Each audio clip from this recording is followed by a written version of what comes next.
আসসালামু আলাইকুম। প্রিয় দর্শক, বাংলাদেশের রাজনীতিতে আগামী দিনে আওয়ামী লীগের ভূমিকা কি হবে? এই দলটাকে কি নিষিদ্ধ করা হবে? আওয়ামী লীগকে কি আগামী নির্বাচনে অংশ নিতে দেওয়া হবে? এটা নিয়ে নানা ধরনের টানাপোড়েন, নানা ধরনের বক্তব্য, আবার পাল্টা বক্তব্য, আবার একজন একটা বক্তব্য দিয়ে সেটা আবার প্রত্যাহার করে নিচ্ছেন। এই সবগুলি একটা এলোমেলো অবস্থা বিরাজ করছে। এটা কেন? আমি কয়েকটা ঘটনা আপনাদেরকে বলি। প্রথমত, আমরা শুরু থেকে দেখলাম যে বিএনপিকে একটা ভূমিকা নিতে তারা বলল তারা কোনো রাজনৈতিক দল নিষিদ্ধের পক্ষে নয়, এবং এটাকে আবার ডক্টর ইউনূসও আল জাজিরার সঙ্গে যখন ইন্টারভিউ দিলেন তখন সেখানে উল্লেখ করলেন যে বিএনপি বলে দিয়েছে যে তারা আওয়ামী লীগকে নিষিদ্ধের পক্ষে নয়। এরপর ভারতের আনন্দবাজার পত্রিকায় একটা ইন্টারভিউ দিয়েছেন আমাদের জামাতের যিনি আমির ডক্টর শফিকুর রহমান, তার কথা দেখলাম এবং তিনি কিন্তু একই কথা বললেন। তিনি বলেছেন যে কোনো রাজনৈতিক দলকে সরিয়ে দেওয়ার ইচ্ছা নেই। এই কথাটা উনি বলেছেন। উনি কিভাবে বলেছেন ওনার কথাটা একটু শুনুন। এই কথাটা কিন্তু একদম মানে হুবহু কিভাবে বলেছেন, কি মানে এর আগে বাক্যগুলি কি সেগুলো একটু মনে হয় শোনা দরকার। তিনি বলেছেন যে কোনো রাজনৈতিক দলকে খারিজ করা বা সরিয়ে দেওয়ার কোনো ইচ্ছা আমাদের নেই। এই কথাটা উনি বলেছেন, মানে তাকে কোনো রাজনৈতিক দলকে উনি খারিজ করে দিতে চান না, সরিয়ে দেওয়ার ইচ্ছা ওনাদের নাই। এবং এটা কিভাবে বলেছেন? আওয়ামী লীগের ব্যাপারে আমাদের দেশের দলগুলো কিভাবে ভাবছে, কি ভাবছে সে বিষয়ে উনি বলেছেন। এবং উনি আগের ব্যাখ্যাগুলি এখন একটু পড়ে শোনাই আপনাদেরকে। এর আগে বলেছেন যে আওয়ামী লীগের প্রতি জনতার সম্মিলিত ঘৃণা তৈরি হয়েছিল দুর্নীতি এবং ফ্যাসিবাদী নীতির কারণে। তারা নিজেরাই নিজেদের পতন ডেকে এনেছে। কোনো সংগঠন বা দলকে সরানোর জন্য আমাদের কোনো ভূমিকা পালনের প্রয়োজন নেই। মানুষ সব জানেন, তাদের সম্মিলিত প্রজ্ঞাকে আমরা সম্মান করি। এতটুকু বলতে পারি, কোনো রাজনৈতিক দলকে খারিজ করা বা সরিয়ে দেওয়ার কোনো ইচ্ছা আমাদের নেই। তার মানে ওনারা কিন্তু আওয়ামী লীগে নিষিদ্ধ করা হোক এটা চান না। আবার দেখুন বিপরীত দিকে আমাদের যে ছাত্র জনতা যারা আছে, আমাদের একজনের কথা আমি বলি, সার্জিস আলম। উনি এই দুদিন আগে একটা টেলিভিশনকে উনি বলেছিলেন যে বিচার না হওয়া পর্যন্ত আওয়ামী লীগকে কোনোভাবেই রাজনীতি করতে দেওয়া হবে না।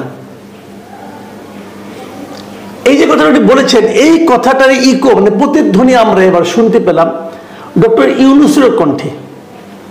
আবার ডক্টর ইউনূসের কথাটা আসার আগে আমি একটু তারেক রহমানের একটা কথা বলে আসতে চাই।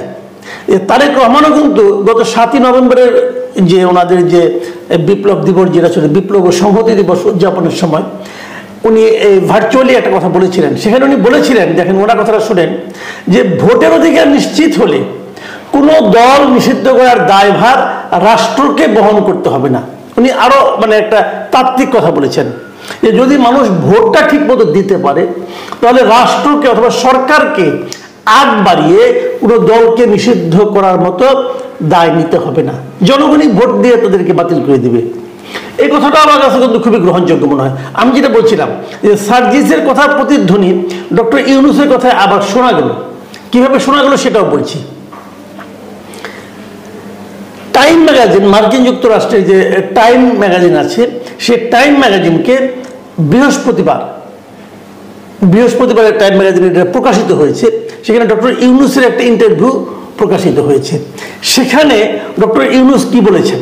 ইউনূস বলেছেন যে হত্যা ও নির্যাতনের জন্য দায়ী ব্যক্তিদের জবাবদিহির আওতায় আনার পর আওয়ামী লীগকে নির্বাচনে স্বাগত জানানো হবে। উনি কিন্তু দল সম্পর্কে কিছু বলছেন না, মানে দলকে ক্ষমা প্রার্থনা করতে হবে কি হবে না তা বলছেন না।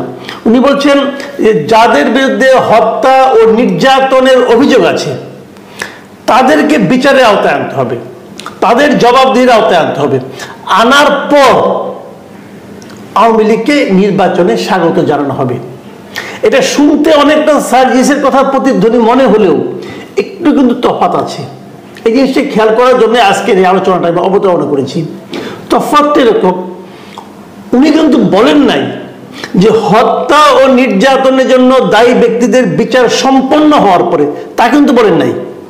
উনি বলেছেন তাদেরকে জবাবদিহির আওতায় আনতে হবে, মানে তাদের বিরুদ্ধে বিচার কার্যটা শুরু করলেই হবে। বিচার কার্যটা শুরু হওয়া মানে কি? জবাবদিহির আওতায় আনা, এবং বিচার সম্পন্ন হওয়ার দরকার নেই, তার আগেই তাদেরকে নির্বাচনে স্বাগত জানানো হবে। এবং উনি তারপরে আবার কি বলেছেন শুনুন, আর জিনিসটা আরেকটু ক্লিয়ার হবে তার পরের বক্তব্যটাতে। সেখানে উনি বলেছেন যে নির্বাচনে অংশগ্রহণের ক্ষেত্রে অন্য যে কারো মতো তারা স্বাধীন, আমরা তাদের রাজনৈতিক ক্ষেত্রে মোকাবিলা করব। এখানে দেখেন একমাত্র ছাত্ররা ছাড়া আর প্রত্যেকটা পলিটিক্যাল পার্টি, বিশেষ করে আওয়ামী লীগ, বিএনপি, জাতীয় পার্টি, এমনকি ডক্টর ইউনূসের সরকার, তারা কেউ কিন্তু আওয়ামী লীগকে নির্বাচন থেকে বাইরে রাখার কথা বলছেন না। তারা বলছেন তারা নির্বাচনে আসবে এবং তারা খুব কনফিডেন্ট যে জনগণই আওয়ামী লীগকে প্রত্যাখ্যান করবে। জনগণ আওয়ামী লীগকে প্রত্যাখ্যানের ব্যাপারটা তারা এই জন্য ভাবছেন যে গত 15 বছর আওয়ামী লীগ এদেশের সাধারণ মানুষের সঙ্গে যে আচরণটা করেছে, গণতন্ত্রের প্রতি তারা যে ভূমিকাটা পালন করেছে, সেই ভূমিকাটা এতটাই খারাপ ছিল যে এই দেশের জনগণ আওয়ামী লীগকে প্রত্যাখ্যান করবে নির্মমভাবে, এবং সেই প্রত্যাখ্যানটাই হবে আওয়ামী লীগের জন্য সবচেয়ে বড় শাস্তি, সবচেয়ে বড় সাজা। এই কথাটাই কিন্তু এদের মুখে নানাভাবে চলে আসছে, এবং নিষিদ্ধ করার কোনো মানে আসলে কোনো লজিক্যাল অথবা ডেমোক্রেটিক কোনো কাজ নয়। তারা এটুকু ভেবেছে যে এই নিষিদ্ধ করলে পর এটা কিন্তু আখেরে বহির্বিশ্ব তাদের যে গভর্নমেন্টের যে পলিটিক্যাল ইমেজ, গভর্নমেন্টের যে ইমেজ, সেই ইমেজের জন্য কোনো ইতিবাচক ভূমিকা রাখবে না। ছাত্ররা যেটা বলছে তার সঙ্গে কিন্তু এটা কেউ একমত। ছাত্ররা বলছে কি এই আওয়ামী লীগ দলটাকে নিষিদ্ধই করতে হবে। কেন করতে হবে আমি সেই জায়গাটা একটু আলোকপাত করেই শেষ করে দিচ্ছি। দেখুন, সার্জিস আলম দুদিন আগে একটা টেলিভিশনের যে ইন্টারভিউ টক শো তিনি বলেছিলেন যে ছাত্র জনতাদেরকে এখন একটা নতুন রাজনৈতিক দল করা উনি প্রয়োজন মনে করেন। উনি মনে করেন যে ছাত্র জনতার সমন্বয়ে একটা নতুন রাজনৈতিক দল আসা প্রয়োজন।